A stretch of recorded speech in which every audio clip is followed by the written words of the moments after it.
ओम नमः शिवाय। ओम नमः शिवाय। ओम नमः शिवाय। भगवान श्री गुरुदेव के श्री चरण कमल में कोटि कोटि प्रणाम करते हुए अपने माता पिता के आशीर्वाद, आप सभी भक्तों की कृपा और आपके भाग्य से आज भगवान की शिव कथा का 18वां दिवस है। भगवान ने हम सब पर इतनी कृपा की है कि हम उनकी कथा को प्रतिदिन स्मरण कर रहे हैं और उसको श्रवण कर रहे हैं। भगवान की इस कथा को हम प्रतिदिन अपने कानों के द्वारा श्रवण करते हैं और जब वो कानों के द्वारा कथा हमारे हृदय में प्रवेश करती है तब हम उसका स्मरण करते हैं। स्मरण भगवान की कृपा का सदैव करते रहना चाहिए। भगवान की जितनी भी कथाएं हैं उसमें उनका वर्णन है और उस वर्णन के अंदर,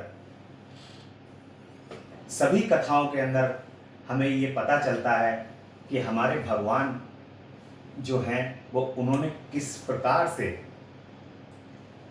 सभी भक्तों का कल्याण करने के लिए, इस पृथ्वी पर मनुष्यों का कल्याण करने के लिए, ऋषियों का और मुनियों का कल्याण करने के लिए निरंतर अविरल रूप से भगवान इस पृथ्वी पर आते रहते हैं।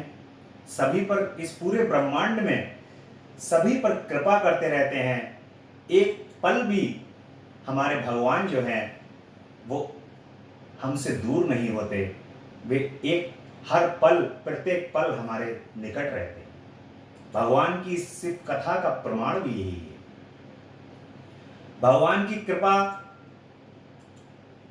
हम सब पर होती है और हम सभी जो हैं वो भगवान की कथा को, जो भगवान हमारे इस हृदय के अंदर विचार को प्रकट करते हैं कि इस कथा को श्रावण मास में करना चाहिए, तो इस कथा का विचार हृदय में समाहित होता है भगवान की कृपा से और उनकी कृपा होती है। उस कृपा से हम सभी विचार बनाते हैं और वो विचार जो है वो आपके सामने प्रकट हो रहा है। इस संसार में भगवान की कृपा के बगैर कोई भी कार्य नहीं हो सकता। यदि वे चाहें, यदि आप चाहें भी कि मुझे भगवान के कार्य करने हैं तो आप उन कार्यों को करने में समर्थ नहीं हो सकते। यदि भगवान स्वयं चाहते हैं जब किसी भी कार्य को कराने के लिए तो वे अपना कार्य स्वयं करा लेते। आज कथा के 18वें दिवस में इस कथा के अमृत की 18वीं बूंद कर्ण के माध्यम से आपके हृदय में प्रवेश करेगी। इन अमृत की बूंदों से जो ये सुख आपके हृदय में कथा के माध्यम से पहुंच रहा है, ये सुख संसार में अन्य किसी वस्तु में नहीं है। बहुत ही प्रेम पूर्वक और श्रद्धा पूर्वक आप सभी भगवान की कथा को स्मरण करते हैं। जब आप अपने कान से इस कथा को श्रवण करें तो अपने प्रभु का स्मरण अवश्य करें। श्रवण और स्मरण, इस कथा के माध्यम से आपको सदैव एक चीज का स्मरण हमेशा रहना है। वो स्मरण है अपने प्रभु का, अपने भगवान का स्मरण आपको सदैव करते रहना है और हमेशा उनको धन्यवाद देते रहना है कि मेरे प्रभु कितने दयावान हैं, मेरे प्रभु कितनी कृपा करने वाले हैं कि वे सहजता से ही इस जिह्वा के द्वारा अपने नाम को और इन कर्णों के द्वारा अपने नाम को मेरे हृदय में प्रवेश करवा देते। तो आप सभी इस कथा को स्वयं सुने और भगवान की इस कथा के लिए अपने मित्रों को, संबंधियों को, रिश्तेदारों को, सभी को ये कथा जो है वो शेयर करते रहें। केवल ये कथा जो है वो आप तक ही न सीमित हो जाए, आप स्वार्थी ना हो जाएं। इस अमृत को आप जितना बांटेंगे उतना ये अमृत आप पर कृपा बन के बरसे। कल भगवान की इस कथा में भगवान के अवतारों का वर्णन हो रहा है और आज की कथा में भगवान का एक अवतार हुआ है सुनट नर्तक अवतार। इस सुनट नर्तक अवतार में भगवान शिव पार्वती जी को अपनी पत्नी बनाने का वरदान देकर कैलाश पर चले जाते हैं। पार्वती जी भी घर चली जाती हैं। भगवान शिव जी ने इस खुशी में महान उत्सव का आयोजन किया। तब भगवान शंकर नट का रूप धरकर वहां पर नाचने लगते हैं। देखिए, भगवान शिव जो हैं उनका एक नाम नटराज भी,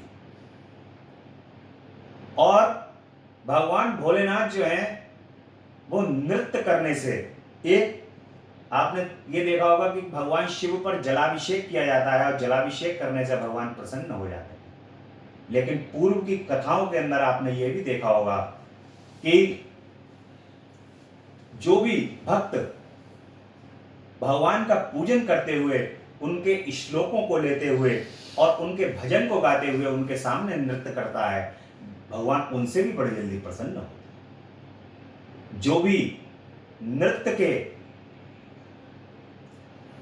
जिनके अंदर नृत्य करने की अभिलाषा है, नृत्य में पारंगत होना चाहते हैं, वे भगवान नटराज की कृपा के बगैर इस जीवन में नृत्य को प्राप्त नहीं कर सकते। भगवान नटराज की कृपा से ही नृत्य के अंदर सिद्धि प्राप्त होती है।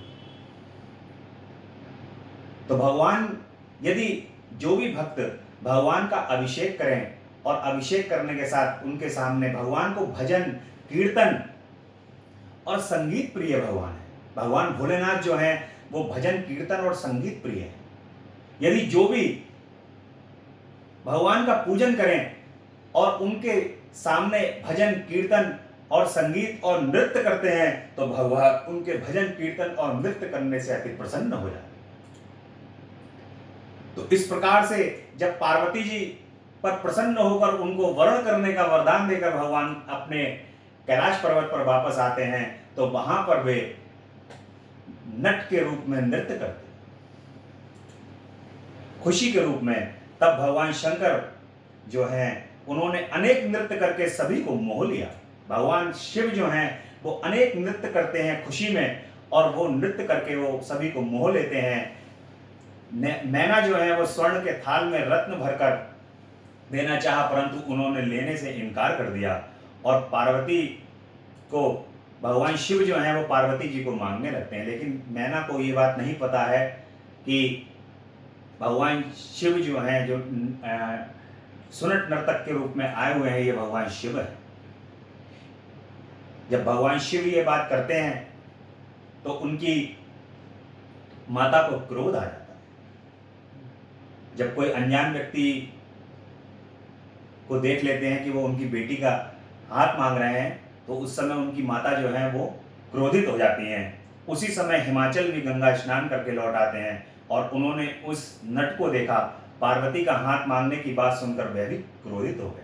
तब भगवान शंकर माता पार्वती से, क्योंकि जो शिव हैं वही शक्ति हैं, जो शक्ति हैं वही शिव हैं, माता पार्वती से गुप्त रूप से मिलकर के आ जाते हैं। जब मैना को और हिमाचल को ये बात पता चलती है कि वे तो भगवान शिव ही थे और भगवान शिव की लीला के अंतर्गत ही भगवान शिव यहाँ पर आए थे नट नर्तक का रूप धर करके, तो वे मन के अंदर उनके आत्मग्लानि होती है कि भगवान हमारे द्वार पर आए और द्वार पर आए हुए भगवान जो हैं वो चले जाते हैं।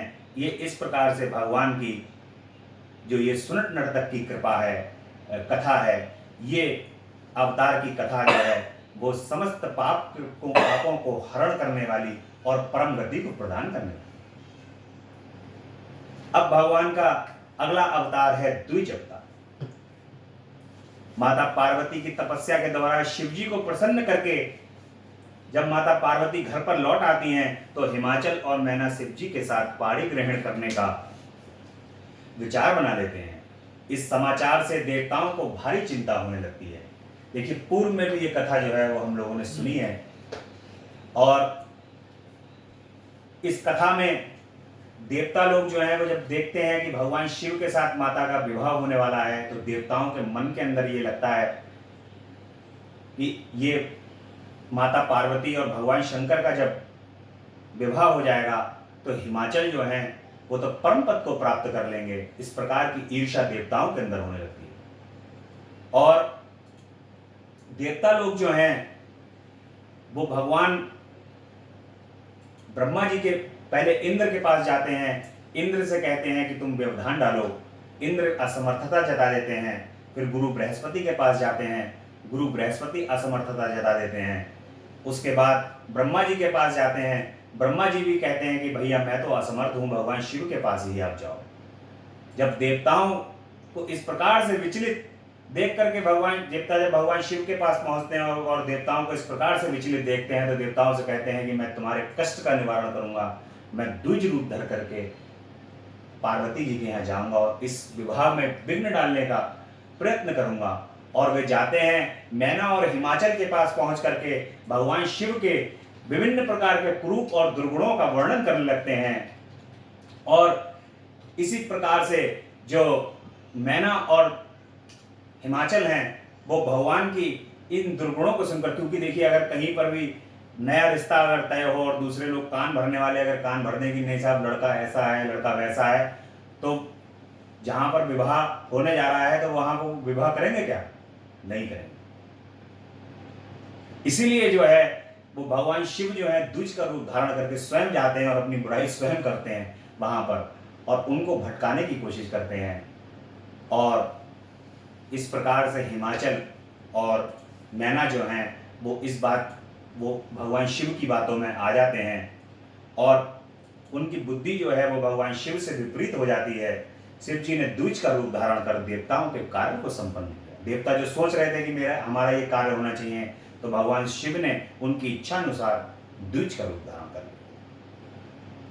अब अश्वत्थामा का अवतार है भगवान का। अगला अवतार अश्वत्थामा का लेते हैं। नंदीश्वर बोले कि हे सनत कुमार, देवगुरु बृहस्पति के भारद्वाज पुत्र उत्पन्न हुए।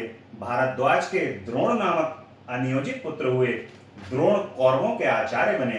द्रोण कौरवों के 6 महारथियों में महान तथा प्रमुख थे।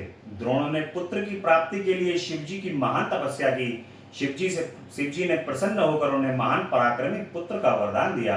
उस पुत्र का नाम उन्होंने अश्वत्थामा रखा। अश्वत्थामा ने महाभारत के युद्ध में कौरवों की सहायता की। वह इतना शक्तिशाली था कि पांडव उस पर विजय पाने में असमर्थ रहे। उस पर विजय पाने में भगवान श्री कृष्ण के उपदेश ने काम किया। भगवान श्री कृष्ण ने जो है वो पांडवों की समय समय पर सहायता की है। इस प्रकार का वर्णन जो है वो इस कथा में आता है, और भगवान शिव के उपदेशों के कारण ही पांडवों ने जो है वो अश्वत्थामा पर विजय प्राप्त की। फिर शिवजी की अनुपम कृपा से अर्जुन ने अश्वत्थामा के द्वारा छोड़े गए ब्रह्मशिर नामक अस्त्र को निरस्त कर दिया। इसके बाद अश्वत्थामा ने अपनी शक्ति का प्रयोग उत्तरा के गर्भ में पल रहे बालक पर किया। परंतु शिवजी की कृपा से भगवान श्री कृष्ण जो हैं वो उत्तरा के गर्भ में सुदर्शन चक्र लेकर के पहुंच जाते हैं, और उत्तरा के गर्भ में पहुंचकर भगवान जो हैं वो सुदर्शन चक्र लेकर के उस गर्भ की रक्षा करते हैं। देखिए भगवान का यहाँ पर कितना सुंदर वर्णन है कि भगवान जो हैं वो अपने भक्तों की रक्षा के लिए कहां कहां नहीं पहुंच जाते। गर्भ जो है वो भगवान कभी कहा जाता है कि भगवान कभी गर्भ में नहीं आते, भगवान का अवतरण होता है। कभी भगवान जो है वो गर्भ में उपस्थित होकर वहां से उत्पन्न नहीं होते हैं। इसलिए लेकिन अपनी भक्तों की रक्षा के लिए भगवान जो है वो गर्भ में भी पहुंच जाते हैं। और अपनी भक्तों की रक्षा के लिए भगवान उत्तरा के गर्भ में सुदर्शन चक्र लेकर के अश्वत्थामा द्वारा छोड़े गए तीर से रक्षा करते हैं। और इसके बाद श्री कृष्ण ने भगवान शिव जी की कृपा सुदर्शन द्वारा उनके प्रभाव को नष्ट कर देते हैं। इसके बाद श्री कृष्ण ने पांडवों को ब्राह्मण श्रेष्ठ अश्वत्थामा के चरणों में नतमस्तक कराया। इस पर अश्वत्थामा ने पांडवों और श्री कृष्ण को अनेकों वरदान दिए। तो ये भगवान का यहाँ पर अश्वत्थामा का अवतार था, और अश्वत्थामा जो है वो आज भी अजर अमर है। ये श्रीमद् भागवत के अंदर कथा आती है अश्वत्थामा की। अश्वत्थामा जो है ब्राह्मण होने के कारण उनको इस पर उनका वध नहीं किया जाता। भगवान श्री कृष्ण कहते हैं कि इनके शीश पर जो मणि धारण किए हुए हैं, वो मणि को यदि ले लोगे तो इसी में जो है वो ये मृत समान हो जाएंगे। परंतु चूंकि वे अजर अमर हैं, आज भी अश्वत्थामा जो है इस पृथ्वी पर सशरीर उपस्थित हैं, और वो मणि निकलने के कारण उनके जो सिर में से घाव बहता रहता है, उस घाव के कारण ही अश्वत्थामा जो हैं परेशान रहते हैं। लेकिन उनको ये भगवान श्री कृष्ण ने कहा, चूंकि आप शिव के अंश हैं, भगवान शिव के वरदान से उत्पन्न हुए हैं, आप जो भगवान शिव के यदि मंदिरों के अंदर, शिवालयों के अंदर जहाँ भगवान का भजन होता होगा, वहाँ पर यदि आप रहोगे तो आपको ये पीड़ाएं नहीं होंगी। इसलिए अश्वत्थामा जो हैं वो भगवान शिव एकांत में बसे हुए भगवान के जितने भी शिवालय हैं उनमें पूजन करते रहते हैं। इस प्रकार से भगवान का ये यहाँ पर अश्वत्थामा का अवतार। अब भगवान का किरात अवतार। व्यास जी के कहने पर अर्जुन ने शिव जी को प्रसन्न करने के लिए भारी तप किया। शिव मंत्र के प्रभाव से अर्जुन भारी प्रकाशमान हो गए। इससे अर्जुन को अपनी विजय में संदेह नहीं रहा। अर्जुन जब शिव जी की तपस्या करने चले तो पांडव चिंतित और दुखी रहने लगे। इस पर व्यास उनके पास आए। उन्होंने पांडवों को अनेक कथाएं सुनाई। उन्होंने पांडवों को बताया कि मनुष्यों को बहुत सी विपत्तियों का सामना करना पड़ता है। राजा नल को तुमसे भी अधिक विपत्तियों का सामना करना पड़ा था। मनुष्य बाल्यकाल से मरणावस्था तक आपत्तियों का सामना करता रहता है, अतः इनसे छुटकारा पाने के लिए शिव जी की आराधना करनी चाहिए। देखिए, मनुष्य जो है वो बाल्यकाल से लेकर के और मरणासन्न अवस्था तक दुखों को प्राप्त होता है। इन दुखों के निवारण के लिए भगवान शिव की आराधना करते रहना चाहिए, उनका चिंतन करते रहना चाहिए। अर्जुन के तप से जो तेज उत्पन्न हुआ, उसके कारण सभी जीवधारी दुखी होने लगे। तब देवराज इंद्र ब्राह्मण का वेश धरकर अर्जुन के पास आए। उन्होंने अर्जुन से पूछा, तुम ये तपस्या क्यों कर रहे हो? क्या राज्य प्राप्त करने के लिए तप कर रहे हो? अर्जुन ने उत्तर दिया कि मैं ये तप व्यास जी के कथनानुसार कर रहा हूँ। इंद्र अर्जुन के सामने अपने वास्तविक रूप में प्रकट होकर बोले कि तुम्हें शिव जी की पार्थिव विधान से पूजा करनी चाहिए। इंद्र कहते हैं कि तुम्हें जो है वो भगवान शिव की पार्थिव विधान से पूजा करनी, पार्थिव शिवलिंग की पूजन करना चाहिए। तब अर्जुन ऋषियों की तरह एक पैर के तलवे पर खड़े होकर सूर्य की तरफ दृष्टि करके मंत्र जपने लगे निर्बाध गति से, ओम नमः शिवाय, ओम नमः शिवाय, ओम नमः शिवाय। अर्जुन के तप से देवता भी विस्मय करने लगे। उसी समय मूक नामक दैत्य जो दुर्योधन द्वारा भेजा गया था, भगवान शंकर का रूप धरकर अर्जुन के पास आया। वह अपने वेग से पर्वतों को नष्ट करता हुआ बड़े वेग से चला। उसे देखकर अर्जुन ने सोचा कि कहीं यह शत्रु द्वारा भेजा गया कोई दुष्ट तो नहीं है, क्योंकि जिसे देखने पर मन व्याकुल हो जाए वही शत्रु होता है। इसका आचरण भी इसकी दुष्टता को इंगित कर रहा है। देखिए, इस संसार के अंदर सकारात्मक और नकारात्मक दोनों ऊर्जाओं का प्रभाव साफ दिखाई देता है। यदि कोई भी व्यक्ति आपके सन्मुख नकारात्मक विचारों को लेकर के आया है, तो आपको उसके नकारात्मक विचार उसकी दृष्टि से और उसके शब्दों से और उसके चेहरे से साफ दिखाई दे जाएंगे। इस प्रकार से अर्जुन जो है वो उस राक्षस को, अपना मन उनका जो व्याकुल होता है, अंदर से आकुल होता है, उस आकुल मन से जो है वो उस राक्षस को पहचान लेते हैं, विचार कर लेते हैं, और इस प्रकार विचार कर अर्जुन ने उस मायावी पर बाण चला दिए। तभी अर्जुन की परीक्षा के लिए स्वयं शिवजी गणों सहित किरात का रूप रखकर वहां पर आ जाते हैं। वे कंधे पर तरकश धारण किए हुए थे तथा गणों के साथ भीलों के राजा बने हुए थे। वे भीलों की तरह ही बातें कर रहे थे। वे शूकर का पीछा करने में लगे हुए थे, और इस प्रकार अर्जुन भी उस शूकर के ऊपर तीर चलाते हैं और शंकर जी भी चलाते हैं। और उस शूकर के ऊपर तीर जब भगवान चलाते हैं तो अर्जुन का तीर जो है, भगवान का तीर पूंछ पर लगता है, अर्जुन का उसके पीछे लगता है आकर के, और उनके गण जो हैं, भगवान शिव के जो गण हैं, वो उस तीर को लेने पहुंच जाते हैं और कहते हैं कि दोनों ही तीर हमारे हैं। अर्जुन कहते हैं कि ये दोनों तीर जो हैं वो आपके तीर नहीं है, एक तीर मेरा है। तो गण कहते हैं नहीं, एक दोनों ही तीर मेरे प्रभु के हैं। इस प्रकार से दोनों में जो है वो बहस छिड़ जाती है गणों में, और वो कहते हैं कि तुम्हें इसके लिए जो है वो मेरे प्रभु के पास चलना पड़ेगा। वो कहते हैं तुम चले जाओ यहाँ से, अर्जुन से कहते हैं। भगवान शिव कहते हैं, उनके गण कहते हैं कि आपको हमारे प्रभु से मिलना पड़ेगा। अर्जुन कहता है कि मैं इस प्रकार से, मैं जो हूँ क्षत्रिय हूँ, और क्षत्रिय जो हैं वो इस प्रकार से नहीं जाते जब तक मैं आपके स्वामी से युद्ध नहीं करूंगा, तब तक मैं यहाँ से नहीं जाऊंगा। इस प्रकार से इसके बाद अर्जुन ने भगवान शिव का और अर्जुन का युद्ध होता है। भगवान शिव और अर्जुन दोनों बाणों पे बाण चलाते हैं, और भगवान शिव अर्जुन के काफी निकट आ जाते हैं। अर्जुन चूंकि भगवान शिव की तपस्या की है उन्होंने, और भगवान शिव की तपस्या करने के कारण अर्जुन जो है भगवान शिव का स्मरण करते हैं। जैसे ही वे भगवान शिव का स्मरण करते हैं, वैसे ही भगवान शिव जो हैं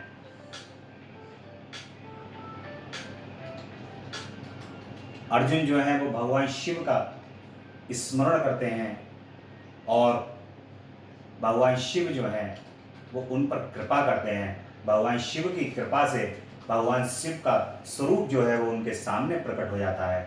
इस प्रकार भगवान किरात का रूप धर करके अर्जुन को दर्शन देते हैं, और अर्जुन पश्चाताप करने लगते हैं कि मैंने तो यहाँ पर अपने प्रभु भगवान भोलेनाथ से ही युद्ध कर लिया है। भोलेनाथ कहते हैं कि ये सारी जो थी वो मेरी ही माया थी, तुम पर प्रसन्न होकर तुम्हें किरात का स्वरूप दिखाने के लिए यहाँ पर किरात रूप में प्रकट हुआ हूँ। इस प्रकार भगवान शिव जो है वो किरात का रूप धारण कर लेते हैं अर्जुन के। बोले शंकर भगवान की जय। भगवान शिव के इन सभी अवतारों का वर्णन आपने सुना, और किस प्रकार से आपने देखा कि भगवान ने अपने भक्तों के कल्याण के लिए ये अवतार ग्रहण किया। अपने भक्तों को कितना सुख पहुंचाया है भगवान ने इन अवतारों के द्वारा। यदि कोई भी भक्त कोई भी मनोकामना लेकर के केवल बैठ जाता है और भगवान शिव की प्रार्थना करने लगता है, उनको याद करने लगता है, भगवान एक पल भी रुक नहीं पाते। भगवान तुरंत अवतरण ग्रहण करके और अपने भक्तों के लिए इतने आतुर रहते हैं, आप यकीन मानिएगा, जितने आप सोचते हैं कि मुझे भगवान मिल जाएं, भगवान उतना आपको दर्शन देने के लिए आतुर रहते हैं। भगवान एक पल भी आपके बगैर नहीं रह सकते। जिस प्रकार आप अपने मन के अंदर यदि ये उत्पन्न कर लें कि मुझे अपने भगवान के दर्शन करने हैं, उसी प्रकार समझिए कि भगवान को भी ये हमेशा आशा रहती है कि मुझे भी अपने भक्त के पास जाऊं। जितना भक्त व्याकुल होता है उतने भगवान व्याकुल। जब भगवान कृपा करते हैं तब भक्त प्राप्त होते हैं, और जब भक्त कृपा करते हैं तब भगवान प्राप्त होते हैं। जो भक्त हैं वही भगवान हैं, जो भगवान हैं वही भक्त हैं। भक्त और भगवान में कोई भेद नहीं रहता। इसलिए इस संसार में एक बात का स्मरण हमें सदैव रखना चाहिए कि भगवान के भक्तों का हमें सदैव सम्मान करना चाहिए। भगवान के भक्तों का सदैव हमें ये स्मरण रहना चाहिए कि भगवान इनसे दूर नहीं। उठते बैठते जागते यदि आपने भगवान के भक्तों का ही स्मरण कर लिया तो भगवान की प्राप्ति आपको दुर्लभ मिलेगी, क्योंकि भगवान के पास जाने का रास्ता भगवान के भक्तों के द्वारा ही प्राप्त हो सकता है। भगवान के भक्तों के द्वारा ही भगवान का रास्ता प्राप्त हो सकता है। यदि आप इसी प्रकार से है, यदि आप किसी मार्ग के अंदर जा रहे हैं और उस मार्ग का अगर आपको पता नहीं है तो आपको वहां पर रहने वाले जो लोग हैं उनसे पूछना पड़ता है कि भैया फलानी जगह कौन सी है, कितनी दूर है, कितना और चलना पड़ेगा, तो वे सहजता से बता देते हैं कि इतना दूर चलना पड़ेगा। ऐसे ही भगवान के जो भक्त हैं वे भगवान का रास्ता सहजता से बता देते हैं और सहजता पूर्वक भगवान के दर्शन करा देते हैं कि यही तो रहा, यही तो रहे भगवान, दर्शन कर लो। इस प्रकार से भगवान के भक्तों का सदैव उनकी कृपा का ऋणी रहना चाहिए, भगवान के भक्तों का सदैव सम्मान करना चाहिए। अब भगवान का यहाँ पर कोटि रुद्र संहिता में अष्टम खंड प्रारंभ होने वाला है और एक बहुत ही सुंदर वर्णन है, समस्त पापों का नाश होने वाला है और सभी प्रकार से जित भगवान के, क्योंकि 12 ज्योतिर्लिंगों का आपको दर्शन होने वाला है। आज भगवान की कृपा से 12 ज्योतिर्लिंगों का दर्शन आपको कथा के माध्यम से होगा। स्मरण रखिएगा, आप अपने हृदय के अंदर यदि उन ज्योतिर्लिंगों का स्मरण करते रहेंगे, जिस ज्योतिर्लिंग का नाम लिया जाएगा उस ज्योतिर्लिंगों को अपने हृदय में स्थापित कर लिए तो आपको 12 ज्योतिर्लिंगों के दर्शन इस कथा के माध्यम से यही हुए। क्योंकि एक दिन में इतना संभव नहीं है कि सभी ज्योतिर्लिंगों के दर्शन आपको कराए जाएं। बारी बारी से प्रत्येक दिन आपको भगवान के लिंगों के दर्शन, ज्योतिर्लिंगों के दर्शन कराए जाएंगे। बीच में जो कथाएं हैं वो कथाएं भी आपको स्मरण कराई जाती रहेंगी। लेकिन ये 12 ज्योतिर्लिंग जो हैं वो अत्यंत कल्याणकारी हैं। भक्तों के कल्याण के लिए ही भगवान ने ये ज्योतिर्लिंग प्रकट किए। आप इन 12 में से यदि किसी एक ज्योतिर्लिंग के दर्शन भी आपने किए हुए हैं तो आप मान के चलिए कि आपको जन्म मरण के बंधन से सदैव के लिए मुक्ति हो जाए और सदैव भगवान के इन ज्योतिर्लिंगों का स्मरण जो है वो हमें रहना चाहिए। हिमाचल में केदारनाथ हैं, सौराष्ट्र में सोमनाथ हैं, उज्जैन में महाकाल हैं, श्रीशैल पर मल्लिकार्जुन हैं, ओंकार में परमेश्वर, डाकिनी में भीमशंकर, काशी में विश्वनाथ, गोमती नदी के तट पर श्री त्र्यंबकेश्वर और सेतुबंध में रामेश्वर ज्योतिर्लिंग। जो व्यक्ति प्रातः काल उठकर प्रतिदिन इन लिंगों का स्मरण करता है, पूजन या वंदना करते हैं, उनके सभी पाप समाप्त हो जाते हैं। देखिए, स्मरण मात्र से, भगवान तो ये भी नहीं कह रहा कि तुम चल के आओ। कितने सरल भगवान हैं, उनकी सरलता का तो कुछ कहना ही नहीं। केवल इन 12 ज्योतिर्लिंगों को यदि आपने हृदय से स्मरण कर लिया तभी आपके सभी पाप नष्ट हो जाते हैं।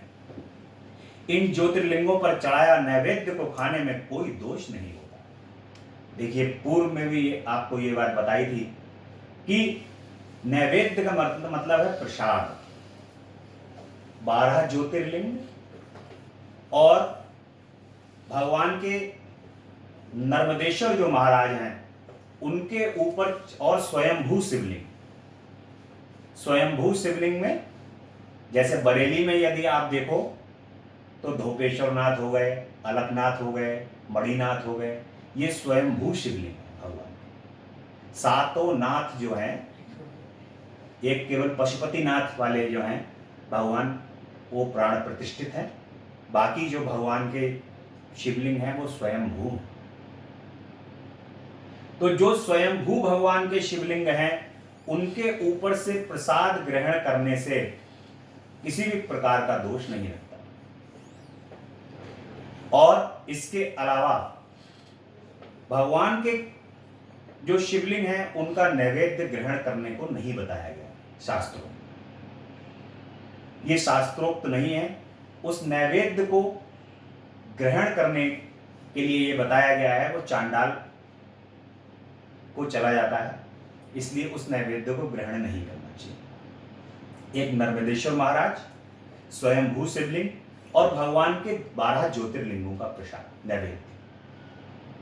तो यही वर्णन जो है वो कोई दोष नहीं होता है, बल्कि प्रसाद भक्षण से भी सभी पाप भस्म हो जाते हैं। और ये यदि 12 ज्योतिर्लिंगों का जो प्रसाद है उसको भी यदि हम भक्षण करते हैं, देखिए प्रसाद का यहाँ पर मतलब ये आया है कि जब भगवान का अभिषेक किया जाता है, अभिषेक के बाद कुछ जगह ये प्रथा होती है कि उसको हम ग्रहण कर लेते हैं। तो जो स्वयंभू ज्योतिर्लिंग हो और नर्मदेश्वर महाराज हो और 12 ज्योतिर्लिंगों का जो इस प्रकार का प्रसाद हो, उन प्रसादों को हमें ग्रहण कर लेना चाहिए। इसके अलावा अन्यथा हमें नहीं ग्रहण करना चाहिए। ऐसा शिव पुराण के में और शास्त्रों में बताया गया है। जो भी प्राणी इनमें से किसी एक का भी पूजन कर लेता है वह पुनर्जन्म के चक्कर से बच जाता है। 12 ज्योतिर्लिंग हैं, लेकिन किसी एक में भी भगवान का यदि वो पूजन का अवसर उसको प्राप्त हो जाता है या दर्शन का ही अवसर प्राप्त हो जाता है तो जन्म मरण के चक्कर से मुक्त हो जाता है। इस प्रकार से भगवान शिव के ज्योतिर्लिंगों की महिमा ब्रह्मा विष्णु आदि देवता में से सभी देव इस भगवान के ज्योतिर्लिंग हैं, उनकी महिमा का वर्णन करने में असमर्थ है। अब इन लिंगों से उत्पन्न जो भी उपलिंग हैं उनका वर्णन आता है। समुद्र तथा पृथ्वी के मिलाप वाले स्थान पर सोमेश्वर जी से उत्पन्न अन्नकेश नामक उपलिंग है जो मल्लिकार्जुन से प्रकट हुए हैं। एक उपलिंग रुद्रेश्वर नाम से प्रसिद्ध है, वह भृगु कक्ष देश में संपूर्ण प्राणियों को सुख देने वाले। नर्मदा नदी के तट पर महाकाल से दुग्धेश उत्पन्न हुए। अहंकार से प्रकट हुआ कर्दमेश्वर शिवलिंग बिंदु सरोवर से प्रकट हुआ है। यह सभी मनोरथों को पूर्ण करने वाले।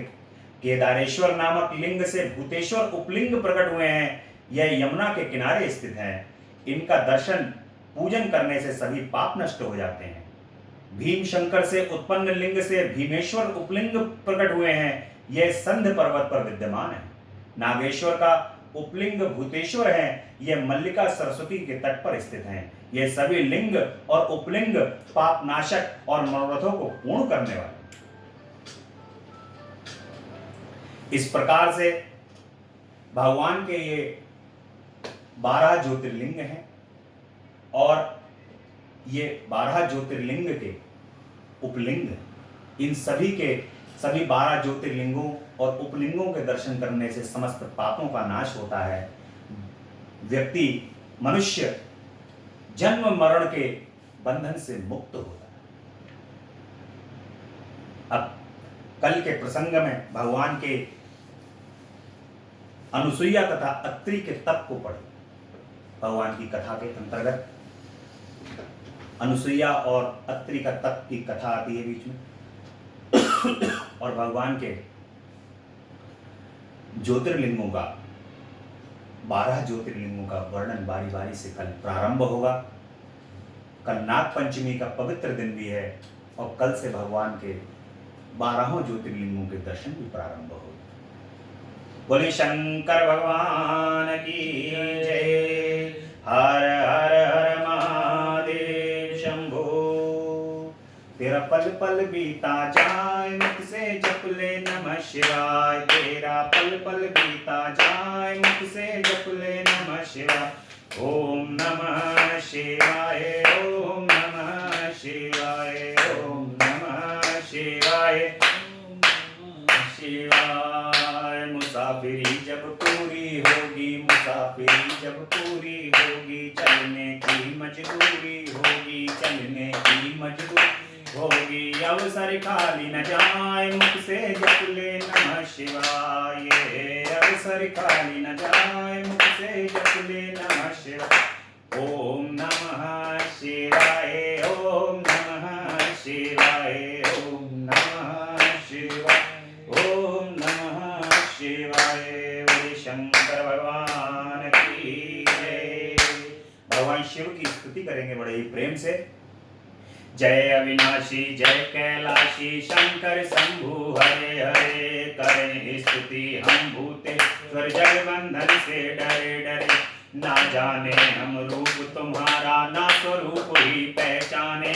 जान सके ना ब्रह्मा विष्णु हम माया कैसे जाने।